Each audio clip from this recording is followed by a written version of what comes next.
السلام علیکم دوستانو، زموږ د نن دریم درس دی د فعل په ډولو کې kinds of verb. زموږ د نن درس دی ditransitive verb. دوستانو دغه هغه فعل دی چې هغه دوه مفعولو ته ضرورت لري، یعنی په دې کې به موږ زده کوو direct object مستقیم مفعول او غیر مستقیم مفعول، direct object indirect object. نو تاسو ویډیو تر اخره وګورئ، انشاءالله تاسو به په هر څه باندې پوه شئ.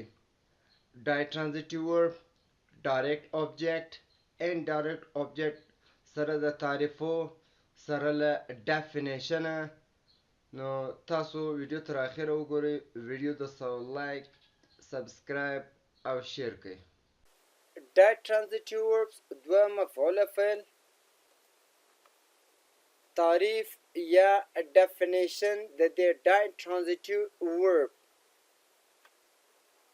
A ditransitive verb is a verb that takes two objects, a direct object and an indirect object. A ditransitive verb is a verb that takes two objects, direct objects and an indirect objects.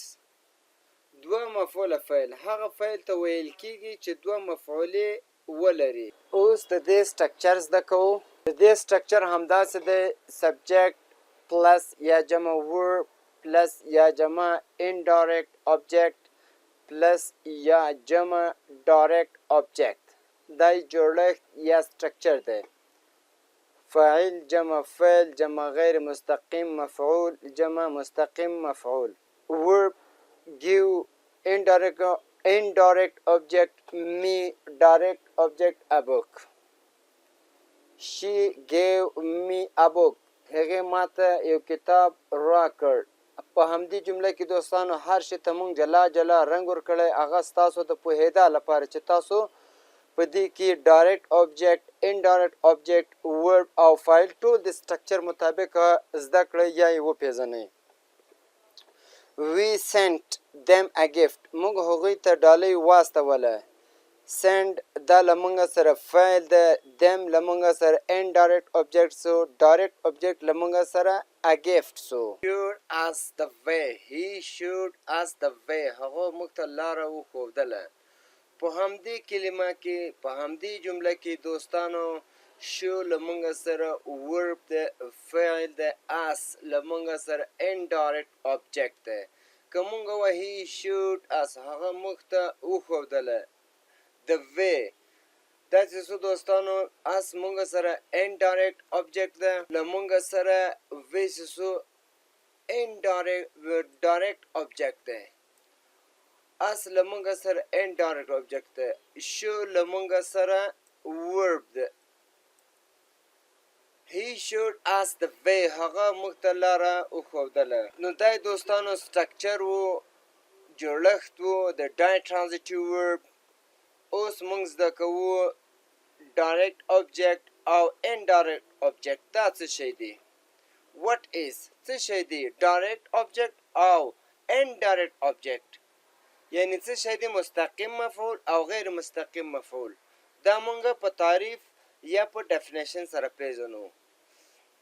direct object مستقیم مفعول. A direct object receives the action of the verb directly. مستقیم مفعول هغه څوک یا شی دی چې د فعل عمل په مستقیم ډول پرې واقع شي. دا پوښتنې ځوابوي: څه شی یا څوک. که ته پوه نه شې نو موږ ورته څه شی دی یا څوک دی، نو څه جوابوي؟ څه شی یا څوک. مثال: she reads a book. هغه یو کتاب لولي. هغه یو کتاب لولي. what does she read؟ یعنی زه پوه نه شوم چې هغه څه لولي. what does she read؟ a book کتاب. دا له موږ سره direct object سو، یعنی یو چې د فعل عمل په مستقیم ډول پرې واقع کیږي. که کله چې موږ په یو شي باندې په مستقیم ډول کار کوو نو هغه له موږ سره indirect object راځي. She reads a book. What does she read? A book. هغه کتاب لولي. direct object له موږ سره کتاب سو. I saw Ali. ما علي ولید. نو دلته زه پوه نه سوم. Whom did you I see؟ ما څوک ولیدل؟ علي.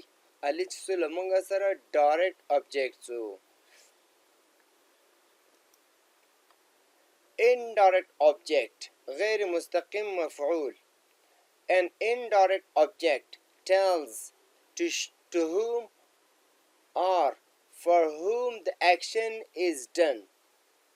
It usually comes before the direct object. تاسو یې همدې تعریف ته وګورئ دوستانو، انشاءالله تاسو به کوم مشکل پیدا نشي. An indirect object tells to whom or for whom the action is done. It usually comes before the direct object. غیر مستقیم مفعول هغه څوک یا شی دی چې فعل د هغه لپاره یا هغه ته کیږي. دا پوښتنه ځوابوي چاته یا د چا لپاره. مثال she give me a book. لکه موږ چې څنګه وویل ditransitive verb دوه مفعوله ته اړتیا لري. she give me هغه ما ته راکړ یو کتاب. نو اوس دلته موږ پوه نشو چې په دې کې ډایرکټ object کوم دی او indirect object کوم دی. what did she give? a book. کتاب یعنی هغې تا د څه شی درکو؟ a book کتاب. ډایرکټ object له موږ سره څه شی دی دوستان؟ a book کتاب دی. to whom یعنی چا ته یې ورکو؟ me. دا me چې دی دوستانو دا indirect object دی، غیر مستقیم مفعول دی. to whom یعنی چا ته؟ me. me چې څو له موږ سره indirect object سو. دوستانو دا مثالونه د ditransitive verb دی. structure هم سته ورسره ټول مکمل. sentence explanation وضاحت پښتو translation یعنی پښتو ته چې موږ کوم ترجمه کړی دا ټول په وضاحت سره تاسو ته تشریح کړي. she gave me a book. me indirect object, book direct object. هغې ما ته یو کتاب راکړ. I sent Ali a message. Ali indirect object, message direct object. ما علي ته یو پیغام واستاوه. They offered us some water. They offered us some water. us له موږ سره indirect object، water له موږ سره direct object سو. هغوی موږ ته لیږ اوبه راوړې. He told her a story. He told her a story. هر له موږ سره indirect object ده، story direct object ده. یعنی مستقیم مفعول غیر مستقیم مفعول. هغې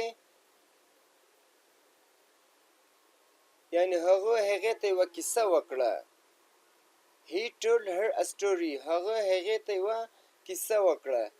دوستانو دا و زموږ د نن ورځې درس. الله دې وکړي ستاسو د خوښ وړ وګرځېږي.